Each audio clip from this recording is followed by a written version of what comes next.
بسم اللہ الرحمن الرحیم۔ عرخان اور پاسبانوں کا سپہ سالار دونوں اپنے اپنے لشکروں کے ساتھ اصفہان سے نکل کر کاشان اور پھر رے سے ہوتی ہوئی جرجان شہر کی طرف جانے والی شہرہ پر بڑی تیزی سے فاصلوں کو سمیٹتے ہوئے منگولوں کے لشکر کی طرف بڑھ رہے تھے۔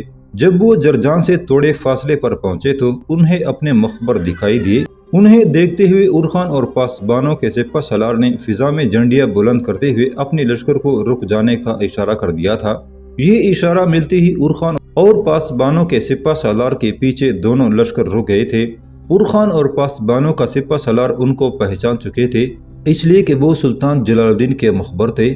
دونوں لشکروں کے رک جانے پر وہ تینوں سوار نزدیک آئے۔ پھر ان میں سے ایک سوار بولا، سلطان جلال الدین کے عظیم سالارو، ہم تمہارے لیے ایک انتہائی اہم خبر رکھتے ہیں، اور وہ یہ کہ منگول اس سے پہلے جرجان اور طبرستان کے درمیانی علاقوں میں لوٹ مار کرتے ہوئے تباہی پھیلاتے رہے ہیں۔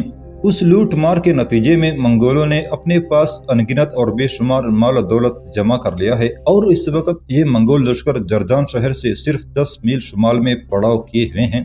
وہاں سے یہ لشکر سمرقند کی طرف روانہ ہوگا، جہاں چنگیز خان کے بیٹے چغتائی نے اپنے لشکر کے ساتھ قیام کر رکھا ہے۔ ایک خبر ہم آپ کو یہ بھی پہنچائیں کہ چنگیز خان کے بیٹے چغتائی نے ہمارے ہاتھوں شکست کھانے کے بعد اپنے چند قاصد اپنے مرکزی شہر قراقرم کی طرف روانہ کر رکھے ہیں، اور وہاں سے اس نے مزید کمک مانگی ہے تاکہ وہ سلطان جلال الدین پر فیصلہ کن ضرب لگا کر سلطان کو یا تو ان علاقوں سے مار بگائے یا ان کا خاتمہ کر دے۔ اس پر عرخان بولا، سنو ہمارے جان نثار ساتھیو، تمہاری بڑی مہربانی کہ تم لوگوں نے ہمیں یہ خبریں پہنچائیں۔ اب تم لوگ وہاں تک ہماری رہنمائی کرو جہاں منگولوں کے لشکر نے پڑاؤ کر رکھا ہے۔ ہم ان پر شب خون ماریں گے، بلکہ دن کی روشنی میں ان پر حملہ آور ہو کر ان سے مسلمان علاقوں میں لوٹ مار کرنے کا انتقام لیں گے۔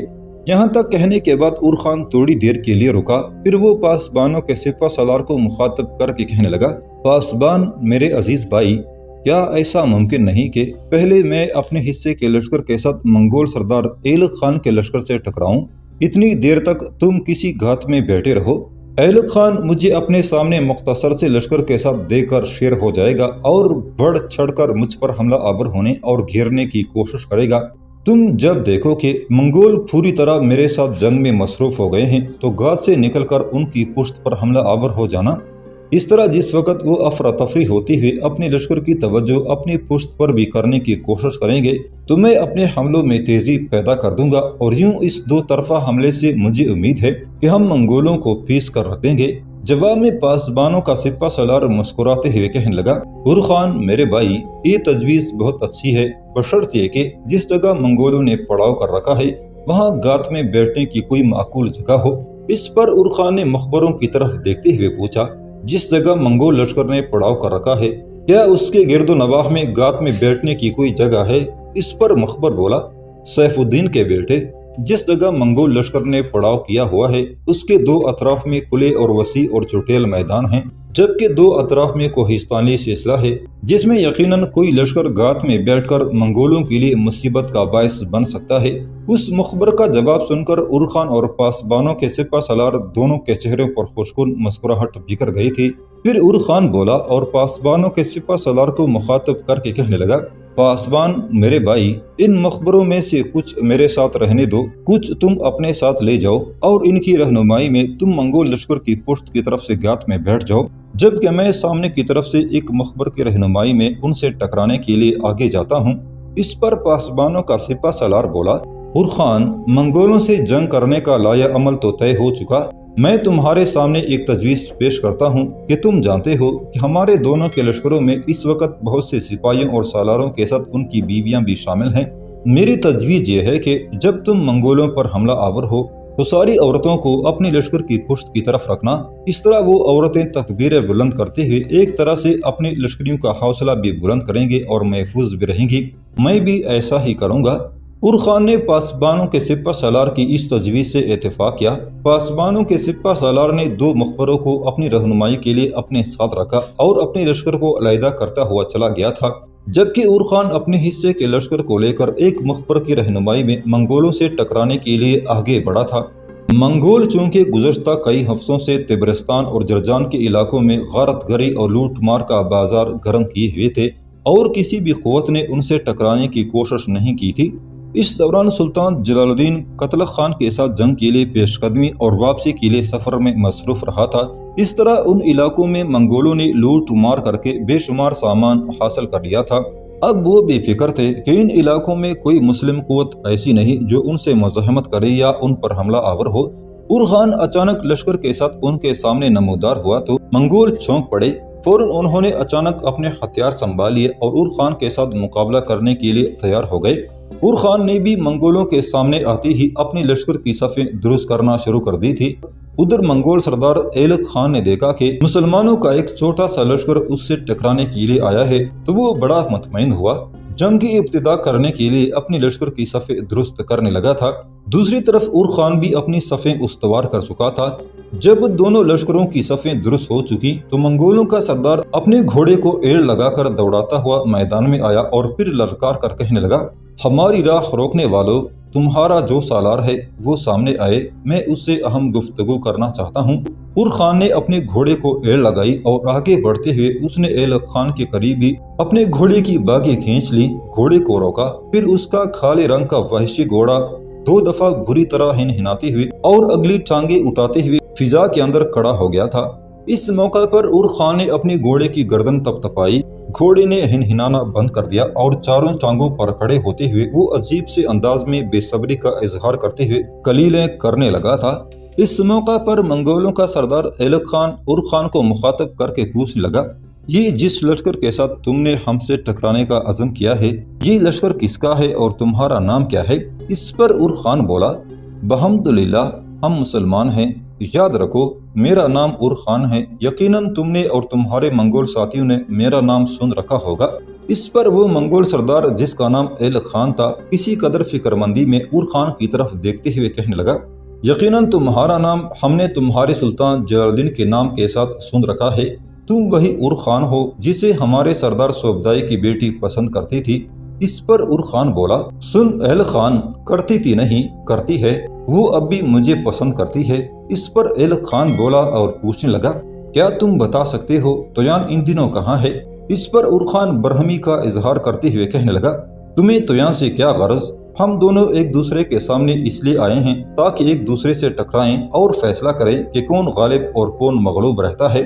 اس پر ایلک خان بولا اور کہنے لگا، میں نے تمہیں اسی لیے بلایا تھا کہ حملہ آور ہونے سے پہلے میں جان سکوں کہ تم کون ہو، اس لیے کہ اگر تم اور تمہارے لشکری ہمارے ہاتھوں مارے جائیں تو ہم اپنے خان چغتائی کو یہ بتا سکیں کہ ہمارے ہاتھوں کون مارا گیا۔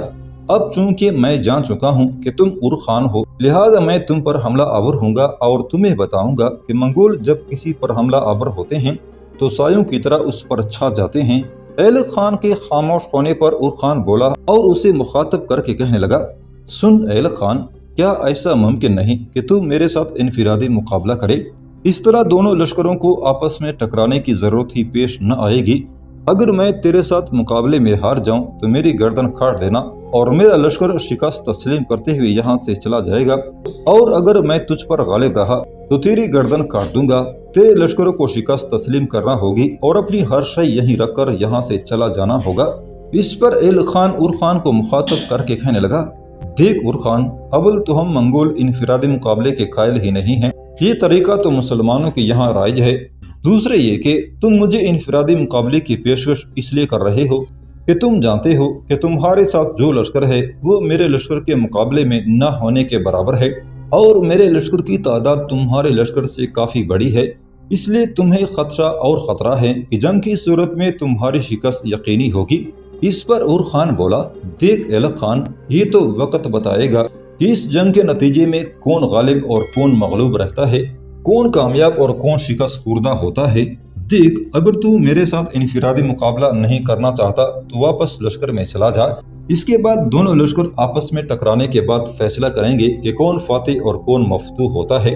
اورخان کے ان الفاظ کے ساتھ ہی ایلک خان نے اپنے گھوڑے کو موڑا اور اسے سرپٹ دوڑاتا ہوا اپنے لشکر کی طرف چلا گیا تھا، جبکہ اورخان اپنی لشکر میں واپس آ گیا تھا۔ تھوڑی دیر بعد جنگ شروع ہوئی۔ ابتدا منگول سردار ایلک خان نے کی تھی۔ عور خان نے بھی کمال جرأتمندی، کمال جنگی مہارت کا مظاہرہ کرتے ہوئے ایلک خان کے اس خوفناک حملے کو روک دکھایا تھا۔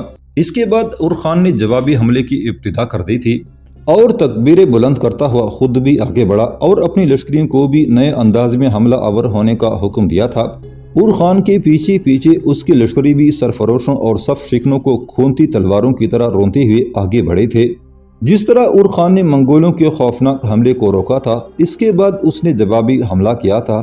اس کے انداز سے منگول سمجھ گئے کہ ان کے سامنے آنے والا دشمن انتہائی سخت جان جنگجو اور بہترین حرب و ضرب کی ممارست رکھتا ہے۔ اب ایلک خان نے دیکھا کہ عور خان اور اس کے لشکریوں کو ہم ایک قدم بھی پیچھے نہیں ہٹا سکے، لہٰذا اس نے لمحہ بلمحہ اپنے لشکر کو دائیں بائیں طرف پھیلاتے ہوئے ایک طرح سے عور خان کے لشکر کا گھیراؤ کرنا شروع کر دیا تھا۔ ایلک خان نے ایسا کرنا اس لیے شروع کیا تھا تاکہ عور خان اور اس کے لشکریوں کو یہ احساس ہو جائے کہ منگول انہیں گھیرنے کی کوشش کر رہے ہیں۔ اس طرح وہ بدحواس ہو جائیں گے اور افراتفری کا شکار ہو کر میدانی جنگ چھوڑ کر بھاگنے پر مجبور ہو جائیں گے۔ لیکن ایلک خان اور اس کے تحت لڑنے والے منگولوں کی بدقسمتی کے عین اس وقت جب کہ وہ عور خان اور اس کے لشکریوں کے ساتھ جنگ کرنے میں بری طرح مصروف تھے، قریبی کوہستانی سلسلے کے اندر سے پاسبانوں کا سپہ سالار اپنی لشکر کے ساتھ وقت کے فاصلوں میں منزل کی گرد کی طرح نمودار ہوا، اپنے شانوں پر بادل اٹھائے چیختی چلاتی ہواؤں کی طرح آگے بڑھا اور منگولوں کے لشکر کی پشت کی طرف سے حملہ آور ہو گیا تھا۔ منگولوں پر حملہ آور ہوتے ہوئے پاسبانوں کے سپہ سالار اور اس کے ساتھیوں نے قدم قدم پر عظمتوں کے لالہ زار اور قوتوں کے شاہکار کھڑے کر دیے تھے۔ سامنے کی طرف سے عور خان پہلے ہی حملہ آور ہو کر انہیں زخم کر رہا تھا اور اب پشت کی طرف سے پاسبانوں کے سپہ سالار نے بھی حملہ آور ہو کر انہیں لخت کرنا شروع کر دیا تو میدانی جنگ کی حالت پٹھے چھولے دریدہ لباس جیسی ہو کر رہ گئی تھی۔ جرجان شہر کے نواح میں گمسان کا ران پڑ گیا تھا۔ پاسبانوں کے سپہ سالار کے حملہ آور ہونے سے پہلے منگولوں کا سردار ایلک خان بڑا خوش اور مطمئن تھا اور اسے امید تھی کہ وہ اپنے سامنے آنے والے عور خان کے لشکر کو شکست دینے میں زیادہ دیر نہیں لگائے گا۔ لیکن جب عور خان اس کے سامنے جم گیا اور ایلک خان کافی دیر تک جنگ کرنے کے بعد بھی اسے پسپا نہ کر سکا، ایلک خان اندیشوں اور وسوسوں کا شکار ہو گیا۔ پھر جب اس کے بعد اس کی پشت کی طرف سے پاسبانوں کا سپہ سالار بھی حملہ آور ہو گیا تو اس حملے نے ایلک خان کی ساری امیدوں کو نا امیدوں میں بدل کر رکھ دیا تھا۔ پاسبانوں کے سپہ سالار کے حملہ آور ہونے کے بعد ایلک خان نے بڑی تیزی سے اپنے لشکر میں تبدیلی کرنا شروع کر دی تاکہ کچھ لشکر عور خان کے ساتھ برسر پیکار رہے اور کچھ لشکری مڑ کر پاسبانوں کے سپہ سالار کے سامنے جم جائیں۔ اس تبدیلی اور لشکریوں کو آگے پیچھے کرنے کی وجہ سے عور خان نے پورا فائدہ اٹھایا اور اپنی پوری قوت اور طاقت کو مجتمع کرتے ہوئے منگولوں پر حملہ کر دیا تھا۔ اس طرح اس نے اس نئے اور تازہ حملوں میں منگولوں کی کئی صفیں روند کر رکھ دی تھیں۔ اتنی دیر تک پشت کی طرف سے پاسبانوں کا سپہ سالار بھی ایلک خان کے لشکر کے ایک کافی بڑے حصے کو بری طرح ادھیڑ کر خون آلود کر چکا تھا۔ ایلک خان دیکھ رہا تھا کہ وہ بیک وقت دونوں طرف کے حملوں کو روکنے میں بری طرح ناکام رہا ہے اور یہ کہ اس کے منگولوں کا قتل عام شروع ہو چکا ہے۔ ایک بار آخری کوشش کے طور پر ایلک خان نے پھر جدوجہد کی کہ اس کے لشکری دونوں طرف کے حملوں کے سامنے جم جائیں، لیکن جب اسے اس کوشش میں بھی ناکامی ہوئی تو ایلک خان نے پہلو کی طرف سے اپنے لشکر کو نکالا اور اپنے بچے کچے لشکر کو نکال کر وہ اس صحرا پر با کھڑا ہوا جو قزوین، علموت، ویلم سے ہوتی ہوئی جرجان کے پاس سے نیشاپور اور مشہد سے ہوتی ہوئی مرو شہر کی طرف چلی گئی تھی۔ عور خان اور پاسبانوں کے سپہ سالار نے اپنے آگے آگے بھاگتے ایلک خان کے لشکر کا کچھ دور تک تعاقب کر کے اس کے لشکریوں کا مزید قتل عام کیا، پھر وہ واپس لوٹ آئے۔ ایلک خان اپنے لشکر کے چھوٹے سے بچے کچے حصے کو لے کر سمرقند کی طرف بھاگ گیا تھا، جبکہ عور خان اور پاسبانوں کا سپہ سالار واپس اس جگہ جا رہے تھے جہاں جنگ ہوئی تھی۔ عور خان اور پاسبانوں کے سپہ سالار نے اپنے لشکروں کو اس جگہ آن روکا جہاں تھوڑی دیر قبل تک منگولوں کا پڑاؤ تھا۔ ان کی ہر شے دور دور تک پھیلی ہوئی تھی، بے شمار سامان تھا جس کے وہاں ڈھیر لگے ہوئے تھے۔ وہ سارا سامان تھا جو منگول تبرستان اور جرجان کے علاقوں میں قتل و غارت گری اور لوٹ مار کرتے ہوئے حاصل کرتے رہے تھے۔ عور خان اور پاسبانوں کا سپہ سالار تھوڑی دیر تک اس سامان کو بڑے غور سے دیکھتے رہے اور ان دونوں کے چہروں پر مسکراہٹ تھی۔ ان دونوں میں سے کوئی مخاطب ہو کر کسی سے کچھ پوچھنا ہی چاہتا تھا کہ اسی دوران پشت کی جانب سے تویان گھوڑا دوڑاتی ہوئی آئی۔ اس کے ساتھ پاسبان کی بیوی بھی تھی جس نے حسب معمول اپنے چہرے پر سرخ رنگ کا نقاب ڈال رکھا تھا جس کی وجہ سے چہرہ پہچانا نہیں جاتا تھا۔ دونوں نے آ کے اپنے گھوڑوں کو اور خان اور پاسبانوں کے سپہ سالار کے سامنے روکا۔ دونوں نے باری باری اور خان اور پاسبانوں کے سپہ سالار کو اس شاندار فتح کی مبارکباد دی۔ اس کے بعد تویان بولی اور کہنے لگی، آپ دونوں نے ثابت کر دیا ہے کہ منگول ناقابل شکست نہیں ہیں۔ مسلمان اگر اپنے اندر اتحاد، اتفاق اور یکجہتی پیدا کر لیں تو منگول ان کے سامنے آنے میں کہیں بھی کامیاب نہیں ہو سکتے۔ اس کا ثبوت تھوڑی دیر پہلے جرجان کے نواح میں ہونے والی اس جنگ میں پیش کیا جا سکتا ہے۔ اتنا کہنے کے بعد تویان تھوڑی دیر کے لیے رکی، پھر وہ بولی اور کہنے لگی، اب آپ دونوں بھائیوں کا کیا ارادہ ہے؟ اس پر اور خان بولا، ہمارا ارادہ کیا ہونا ہے؟ یہ منگولوں کے پڑاؤ کی ہر شے سمیٹتے ہیں اور یہاں سے اصفہان کی طرف کوچ کرتے ہیں۔ اس بار پاسبانوں کے سپہ سالار کی بیوی بولی اور خان کو مخاطب کر کے پوچھنے لگی، اور خان میرے بھائی، کیا ایسا ممکن نہیں کہ لشکر کو یہاں پڑاؤ کرنے کا حکم دیا جائے، لشکر کے کھانے اور آرام کرنے کا بندوبست کیا جائے؟ اس پر اور خان کے بجائے پاسبانوں کا سپہ سالار بولا، ایسا ممکن نہیں ہے۔ اگر ہم یہاں پڑاؤ کرتے ہیں تو ہمارے لیے خطرات کھڑے ہوں گے۔ پڑاؤ اور کھانے کی صورت میں لشکری ہتھیار اتاریں گے اور اس موقع پر منگولوں نے پلٹ کر اگر ہم پر حملہ کر دیا تو وہ ہمارے لیے انتہائی جان لیوا ثابت ہوگا۔ لہٰذا منگولوں کا چھوڑا ہوا یہ سامان سمیٹ کر فوراً یہاں سے کوچ کر جانا چاہیے اور کسی مناسب اور محفوظ جگہ جا کر پڑاؤ کر کے اپنے لشکر کے کھانے اور آرام کا بندوبست کرنا ہوگا۔ تاہم جبکہ لشکری منگولوں کے پڑاؤ کا سامان نہیں سمیٹتے، تم سب اور جنگ میں زخمی ہونے والوں کی مرہم پٹی کر دو، اس کے بعد یہاں سے کوچ کیا جائے گا۔ پاسبانوں کے سپہ سالار کے اس فیصلے کے بعد تویان اور پاسبان کی بیوی دونوں وہاں سے ہٹ گئی تھی اور دوسری عورتوں کو اپنے ساتھ ملا کر زخمی کی مرہم پٹی کرنے لگی تھی۔ اور خان اور پاسبانوں کے سپہ سالار دونوں نے منگولوں کے پڑاؤ کا سارا سامان سمیٹا۔ تھوڑی دیر بعد لشکر کے اصفہان کی طرف اس کے بعد وہ کوچ کر رہے تھے۔ اور خان اور پاسبانوں کا سپہ سالار دونوں اپنے اپنے لشکر کے ساتھ اصفہان شہر کے نواح میں اس جگہ پہنچے جہاں سلطان جلال الدین نے پڑاؤ کر رکھا تھا۔ سلطان جلال الدین دونوں فاتحوں کا استقبال کرنے کے لیے اپنے پڑاؤ سے باہر نکلا۔ سلطان کو آتے دیکھ کر اور خان اور پاسبانوں کا سپہ سالار دونوں اپنے گھوڑوں سے اتر گئے تھے اور بڑی تیزی سے وہ سلطان کی طرف بڑھے۔ انہوں نے دیکھا کہ سلطان جلال الدین کے ساتھ ان کا وزیر شرف الملک اور کاتب ابن احمد بھی موجود تھے۔ اور خان اور پاسبانوں کا سپہ سالار دونوں آگے بڑھے اور باری باری سلطان جلال الدین کے علاوہ شرف الملک اور کاتب ابن احمد سے بھی بغلگیر ہوئے۔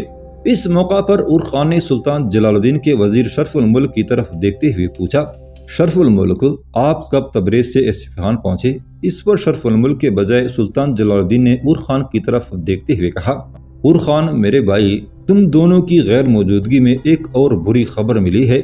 ابھی میں تم دونوں سے اس کا ذکر نہیں کروں گا، پہلے تم دونوں اپنی لشکر کو پڑاؤ کرنے کا حکم دو۔ آج کا دن آرام کرو، کل میں تم دونوں کو اپنے خیمے میں بلاؤں گا، پھر تمہیں وہ خبر تفصیل کے ساتھ سناؤں گا۔